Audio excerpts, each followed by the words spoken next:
Cina dan Amerika Serikat merupakan dua negara superpower yang ikut dikunjungi oleh Presiden Prabowo dalam lawatan 16 hari ke luar negeri. Amerika Serikat memiliki kekuatan militer terbesar, ekonomi yang kuat, serta pengaruh politik yang luas. Sementara Cina memiliki perekonomian berkembang pesat, serta militer yang terus menguat. Ya, pengaruh Cina pun semakin besar terutama di Asia dan Afrika melalui inisiatif Belt and Road. Namun kedua negara ini cenderung berseberangan dalam sisi politik dan juga pendekatan ekonominya. Lantas bagaimana Presiden Prabowo Subianto menempatkan dirinya di antara Donald Trump dan Xi Jinping agar sejajar dipandang dunia internasional? Untuk membahasnya telah bergabung pakar hubungan internasional dari UI, Susi Sri Suparin S. Sudarman. Selamat petang, Bu Susi. Selamat petang, Ayah dan Andrew. Terima kasih sudah jauh-jauh mau ke studio kami. Dan juga sudah bergabung bersama kami ada peneliti Departemen Hukum Internasional CSIS, ada M. Wafa Karisma. Selamat petang, Mas Wafa. Selamat petang, Mas dan Mbak Susi juga. Halo, Mohon maaf Wafa. belum dapat bergabung langsung di studio.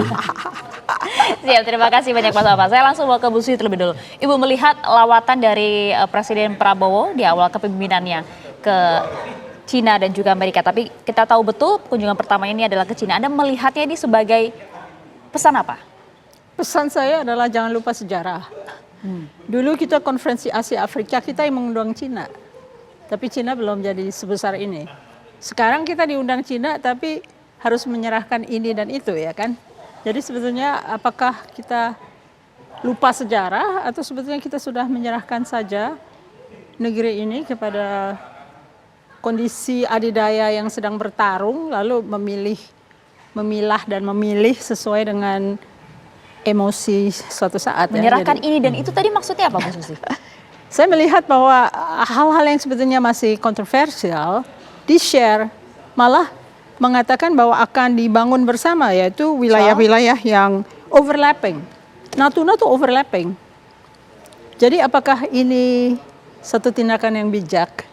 Tapi kan saya nggak bisa bertanya karena saya kan bukan kekuasaan ya. Saya hanya bertanya, jangan lupa sejarah.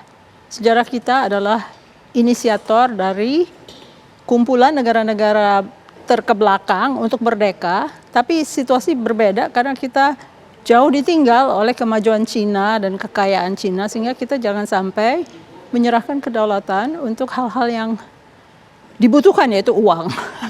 Saat ini kan susah uang ya. Itu aja. Baik, kita ke Mas Wafa, meminta pandangannya singkat. Negara pertama yang dikunjungi oleh Prabowo Subianto adalah Cina. Negara yang saat ini secara ekonomi, militer, perdagangan sedang berkembang pesat. Ada pesan apa Mas Wafa yang Anda tangkap? Baik, mungkin dua hal. Pertama, ini menjadi refleksi worldview atau cara pikir Pak Prabowo ya, politik luar negeri Pak Prabowo yang kita bisa lihat cukup tersentral pada politik great power, politik negara besar. Jadi memang sinyal kuat satu politik luar negeri pemimpin itu memang dilihat dari beberapa kunjungan awal. Karena ini melihat prioritasnya kemana. Kalau misalnya lihat dari 5 negara awal ini yang dikunjungi dalam satu kunjungan, terlihat bahwa Tiongkok, kemudian Amerika Serikat, kemudian dua negara yang untuk pertemuan tingkat tinggi multilateral, ini terlihat bahwa beliau hendak memainkan peran lebih di level global. Tapi ini mengingatkan saya juga ke zaman perang dingin ya, ketika kita berusaha untuk memainkan peran di antara dua negara besar, kadang-kadang dengan menaikkan satu kedekatan dengan satu negara, diharapkan negara yang lain ikut mengikuti, ikut mendekat juga. Tapi ini kalau dalam zaman sekarang perlu hati-hati karena belum tentu. Bisa jadi semakin terpojok atau semakin terbatas juga pilihan kita. Ini yang saya sedikit khawatirkan dengan bagaimana ke depan. Yang kita perlu lihat dua-duanya ya. Kita sudah lihat dari pertemuan yang di Beijing, ada satu joint statement yang cukup kontroversial, sedikit tadi sudah dibahas sama Mbak Suzy, yang kita bisa bahas lebih lanjut lagi. Kita perlu lihat juga yang di joint statement yang di Amerika Serikat. Ini apakah sedekat apa, seberapa besar komitmennya, itu perlu dilihat juga untuk kita bisa lihat apakah beliau betul-betul mengimbangi. Yang kurang yang kontroversial tuh MOU di bagian mana? Karena yang kami tangkap kerjasama ekonomi laut, kemudian kerjasama mineral, yang bagian mana Mas Wafa? Oke, jadi sebetulnya pencapaian luar biasa. Ada 10 billion, 10 miliar kalau nggak salah, komitmen investasi, kemudian terkait konservasi air segala macam, kemudian joint development, dan juga kalau secara prinsipal sebetulnya saya lumayan suka di kondisi dunia yang cukup banyak double standard, jadi ada prinsip-prinsip yang keluar sebetulnya saya suka, soal justice, soal inequality itu sesuatu yang di-push Indonesia, yang perlu juga Tiongkok dengar. Tetapi ada satu bagian di situ yang terkait overlapping claims. Jadi ada joint statement, kalau misalnya Mas dan Mbak nanti melihat, ada joint statement yang dikeluarkan oleh pihak Tiongkok.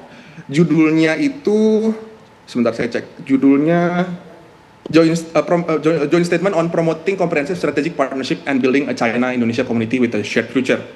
Ini bagus sekali isinya, tapi ada satu bagian di bawah, di bagian maritim, yang tulisannya adalah Indonesia dan Tiongkok akan melakukan kerjasama di areas of overlapping claims, kurang lebih seperti itu. Nanti bisa dilihat sendiri direct quotation-nya seperti apa. Tapi ini merupakan, karena itu belum pernah dilakukan di Indonesia sebelumnya, mengakui bahwa kita dan Tiongkok memiliki overlapping claim. Itu yang menjadi kontroversi sedikit saat ini. Selama ini pemerintah kita menghindari, karena kita tidak mengakui 9-dash line, 10-dash line. Tapi pertama kali tertulis bahwa Indonesia akan melakukan kerjasama dan mengakui bahwa ada overlapping claims, kurang lebih seperti itu. Ya, apakah ini betul-betulkah kemudian Indonesia untuk pertama kali mengakui ada overlapping ini, atau seperti apa, Bu Susi? Kalau Anda berhadapan dengan gargantuan power seperti China, apakah Anda tidak akan ditelan habis-habis ya?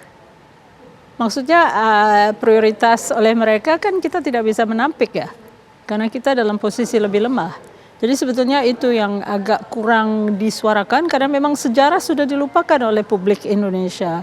Harusnya kita tetap berpegang kepada non-alignment, lalu tidak selalu mengakui apa yang diinginkan oleh adidaya, karena kita mau mengimbangi dua-duanya kan ya. Tapi sekarang kita seakan-akan tersedot oleh BRICS dan tersedot oleh klaim-klaim Cina ya. Itu kan belum pernah terjadi, sedangkan negara adidaya lainnya yang akan kita tinggalkan seakan-akan tidak ada klaim-klaim yang akan merugikan bangsa.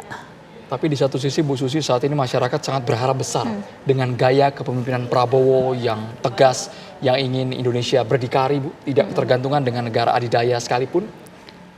Berdikari kalau ditelan gimana?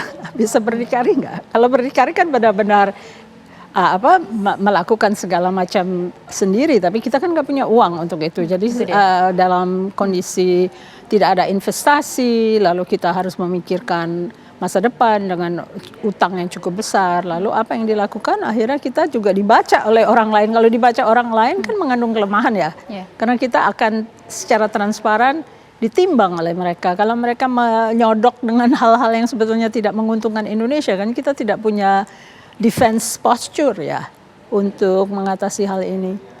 Ya, karena kalau kita lihat kan kita tahu betul lah ya, Caida, dengan perkembangan perekonomian yang begitu pesat, militernya pun juga begitu kuat.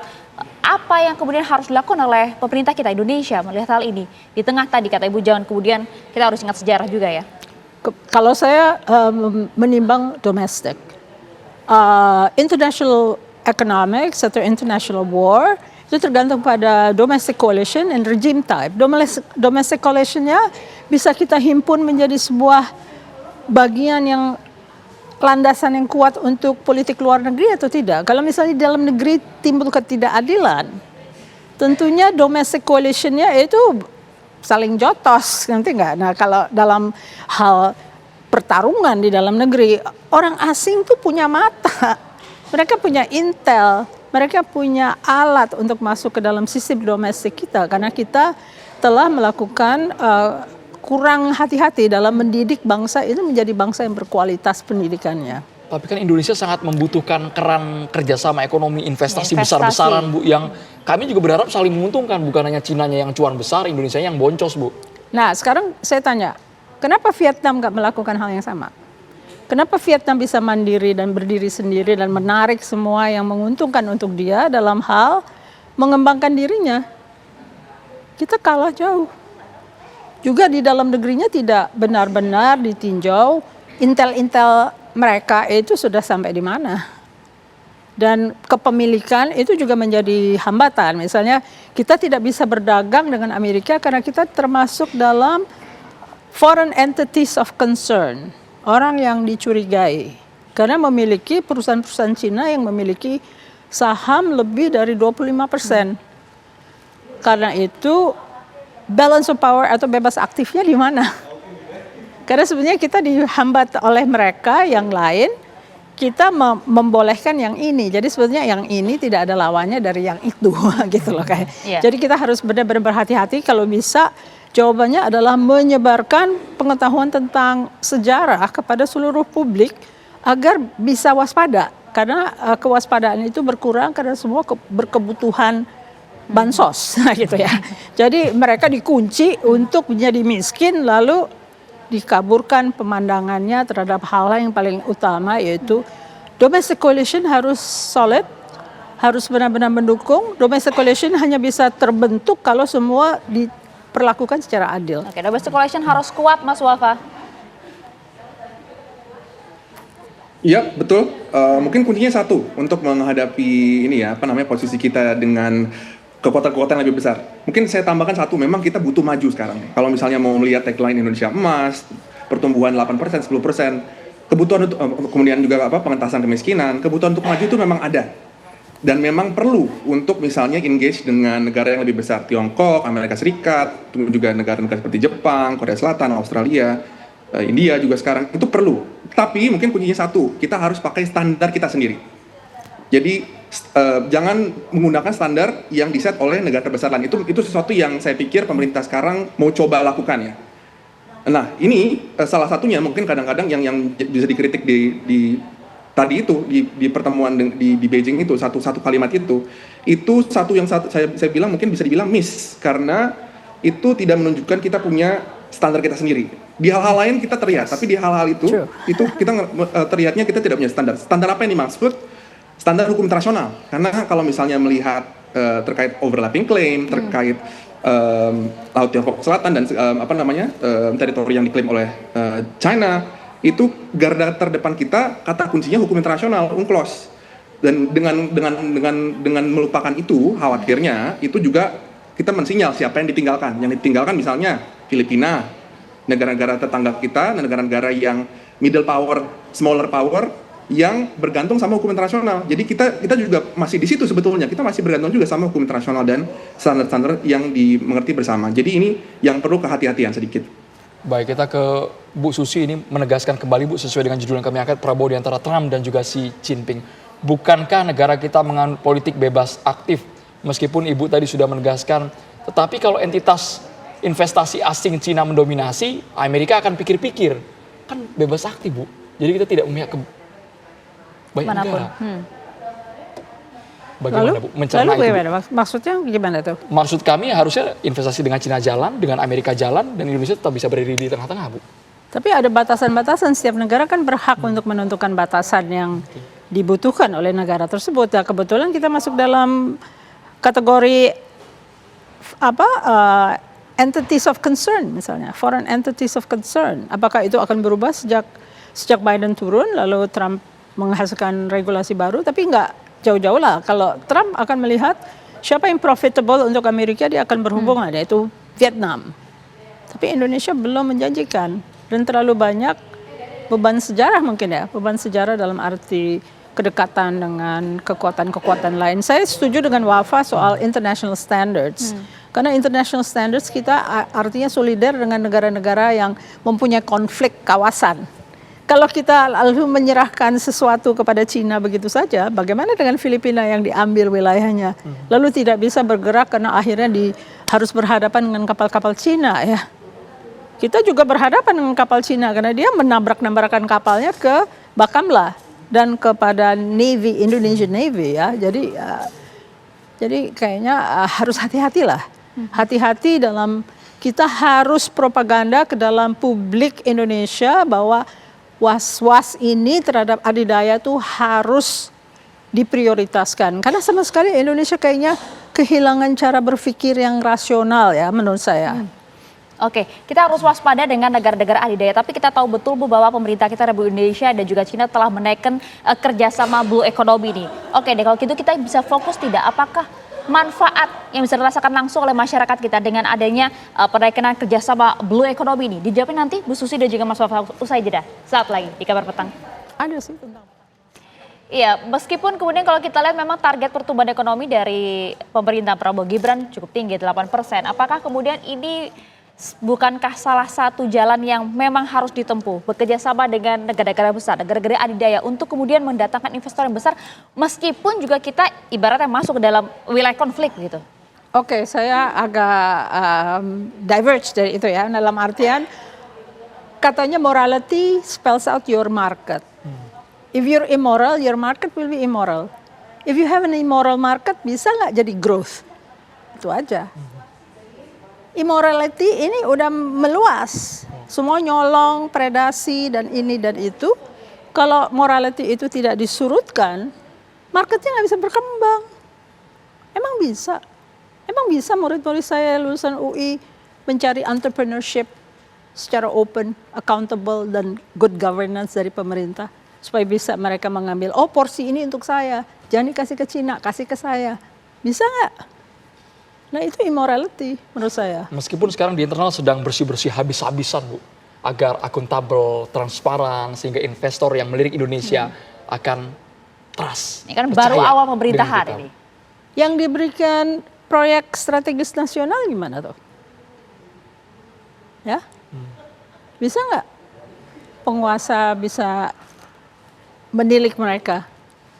Terjadi keributan kan antara orang lokal dengan truk tanah dan sebagainya itu kan, udah kelihatan bahwa ada rasa keadilan yang harus diwujudkan sehingga semua orang merasa nyaman, merasa tenang, morality of the market is kept dan segala macam, semua kacau. Oke, saya bilang tentang cipta kerja, atasnya laissez-faire, bawahnya korporatis, nggak kacau tuh.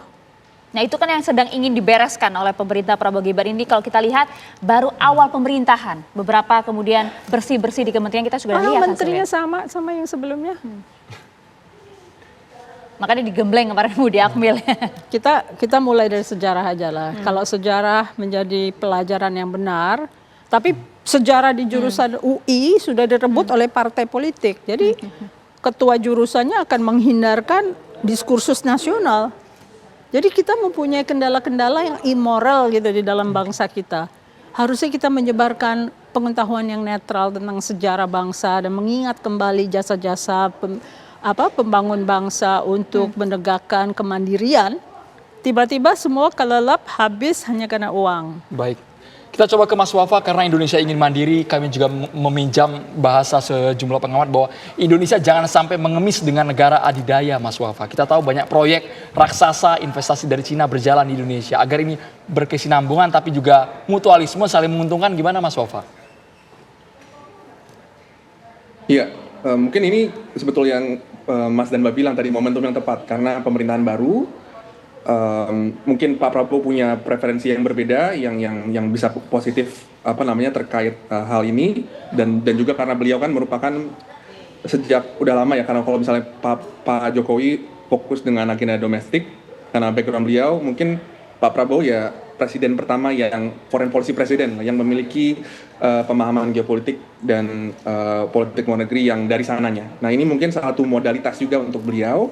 Kita harus terus push sebagai LSM, sebagai media di dalam negeri, mengingatkan juga misalnya kalau misalnya ada hal-hal yang bagus, yang kritik, nah itu yang terus kita ingatkan. Nah, gimana caranya kita berinteraksi dengan negara adidaya, kemudian juga bisa tetap mempertahankan standar kita sendiri, harus domestic reform.